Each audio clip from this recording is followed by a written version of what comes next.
উপরে গোলাতে গেল। সবাইকে নাসিমাবাদ খ্রিস্টান সমাজের পক্ষ থেকে শুভেচ্ছা জানাই।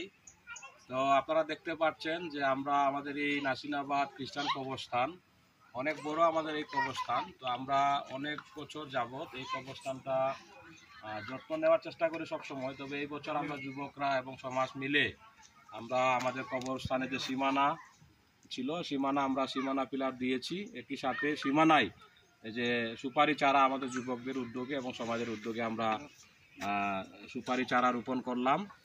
এবং এখানে আমরা বেড়ারও ব্যবস্থা করছি, কারণ বেড়া না দিলে এই চারাগুলো হইতে পারে গরু ছাগল খেয়ে ফেলবে। আশা করি আমাদের বাস রেডি, আমাদের যুবক ভাইয়েরা সমাজ মিলে আমরা খুব তাড়াতাড়ি এখানে আমরা বেড়ার ব্যবস্থা করব। একই সাথে এই কবরস্থান আসলে পবিত্র স্থান, সব আমাদের জীবন শেষে সবারই এখানেই ঠিকানা হবে। এটাই আমাদের প্রকৃত আসলে ঘর, ঠিকানা। তো আমরা সবাই এখন থেকে চেষ্টা করব আমাদের এই কবরস্থানের পবিত্রতা যেন বজায় থাকে। একই সাথে কবরস্থানে যে সৌন্দর্য বর্ধন করার প্রয়োজন আছে, কারণ এটি আমাদের শেষ ঠিকানা।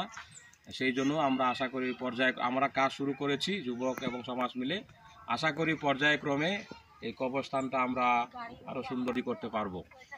এবং আমাদের সাইনবোর্ড ছিল না, আমরা আজকে সাইনটা পারলাম। আশা করি ভবিষ্যতে এখানে আমরা একটা গেটও হবে। আমরা স্বপ্ন দেখি, সবাই সহযোগিতা